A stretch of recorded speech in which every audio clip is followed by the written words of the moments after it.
It is a dilemma once more. This project will come together with new, modern material science.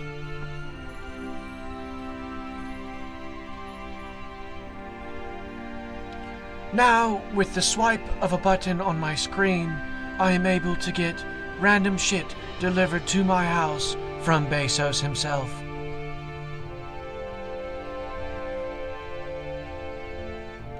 Not only is this quite miraculous, but it leads to an influx of random shit in my garage. A dump followed by another dump, and another dump, and a dump, with a little mixeroo, leads us to the first pour of the board.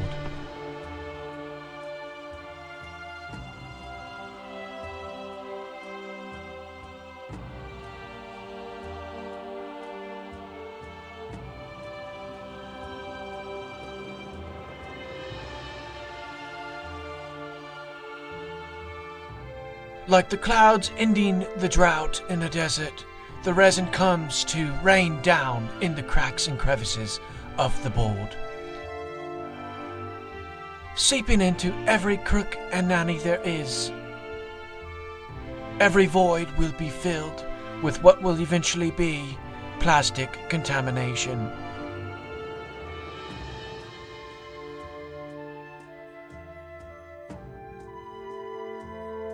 As I did not quite estimate the proper amount of epoxy to pour, I had to make a whole nother batch separately to fill the rest of this board up.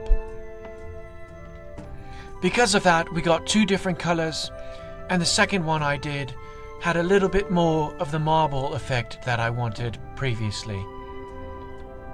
I'm not entirely sure if that will be seen from my footage, but believe me, in person, you can tell.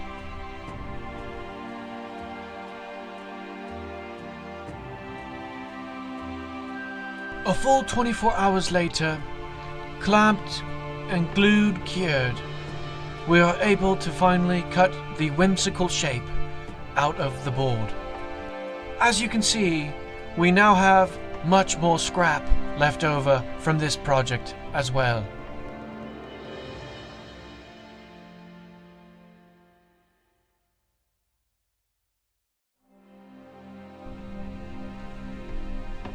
The clock face is calling our name.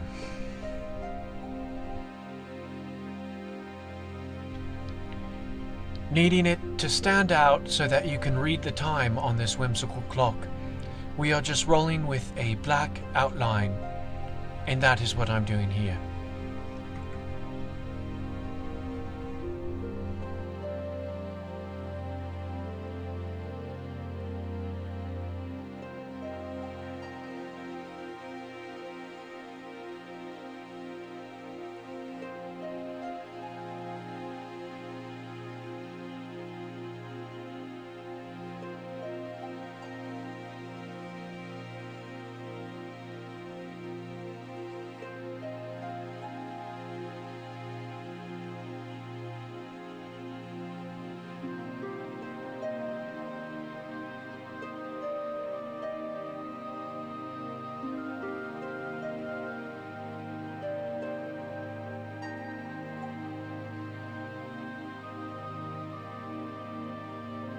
With the last drop squeezed out of the silicone cup, we are left with the final shape of the product.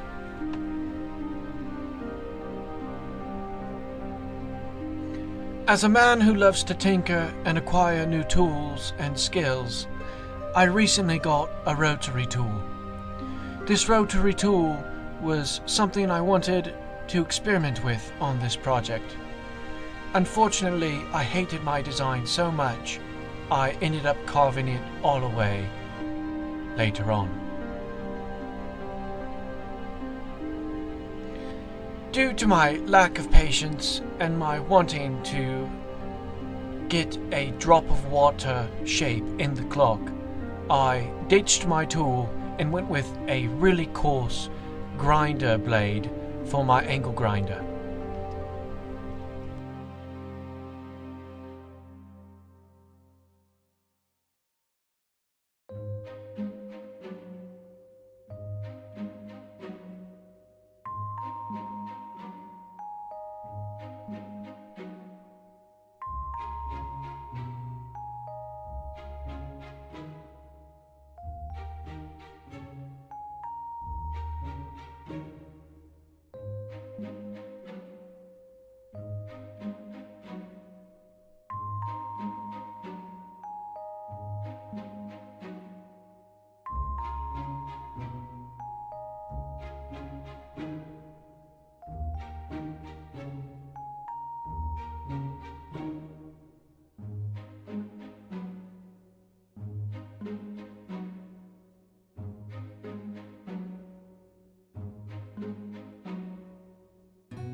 As I commenced on the final shaping of this clock, I ran into a handful of problems down the line.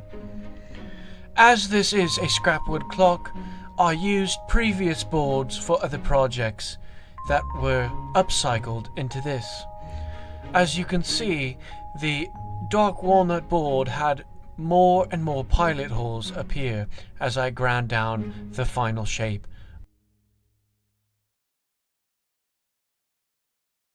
As well as the dial of the clock not being routed deep enough and me losing parts of the star shape due to the epoxy being cut away.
The clock mechanism needing a home calls for a router and a shape on the back to be matched to it. This is a pretty simple part, but I need to get ahead of it as the clock shape is getting a little wibbly wobbly, and I need to focus on getting that mechanism seated properly so the hands spin as they should.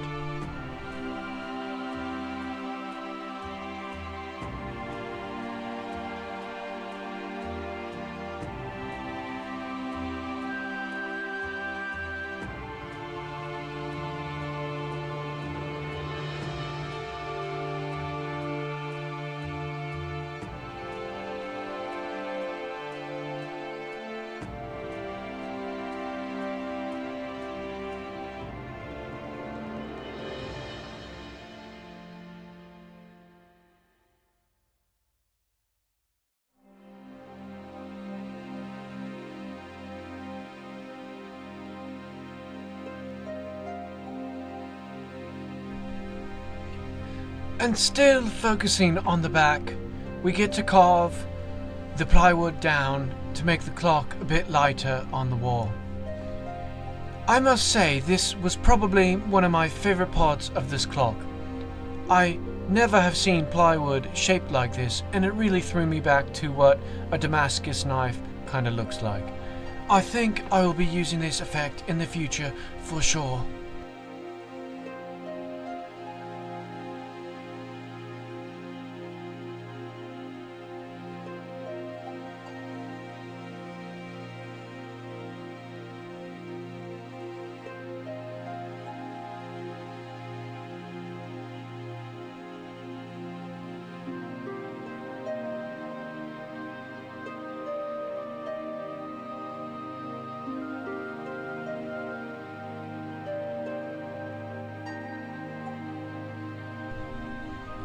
Say goodbye to the coarseness with this half-inch belt sander, one of the best tools in the shop to do quick work of a rough board.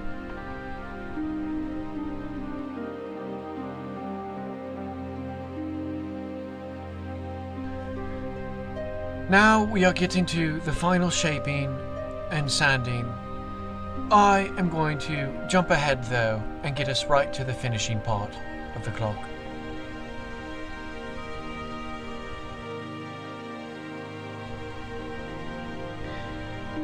Like a peacock in full mating dress, watch the resin pull this clock's colors to life.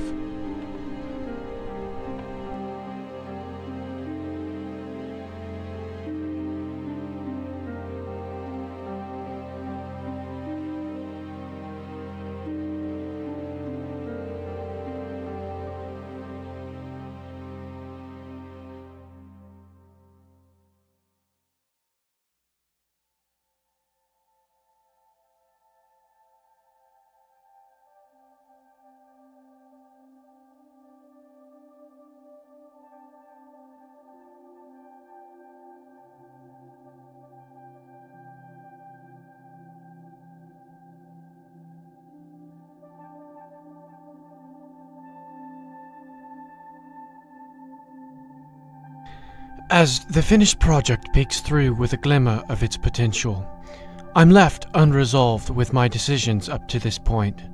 The dial is missing something. It needs to pop. Brass inserts are chosen for this pop. On top of this, the old pilot holes that are just piercing my eyes as I stare at this clock need to be dealt with. I decided to plug them with a pine dowel and some dark resin so that they merely fade into the background.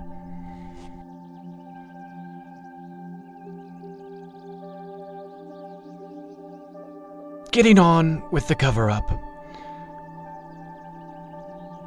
Like a new tattoo artist hiding the name of an ex-wife, we get to start drilling and plugging like there's no tomorrow, hoping that the project turns out with as little beauty marks as possible.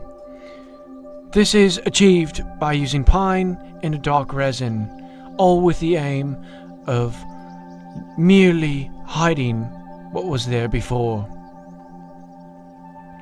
It might seem counterintuitive, but to me this just seemed natural, and from the Woodworker's Dilemma Part 1 on that last clock I made, I really enjoyed the look the dowels gave the clock. Let me know down in the comments what your thoughts are at the end.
Now don't be fooled. Getting into woodworking means you're getting into a life of sand, sandpaper, and various sanding tools. But I promise you, in the end, it will all be worth it. Now let's get on to finishing this puppy up.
No longer left abandoned. Clock number 1 has a new friend. This is the Woodworker's Dilemma. And thanks for watching.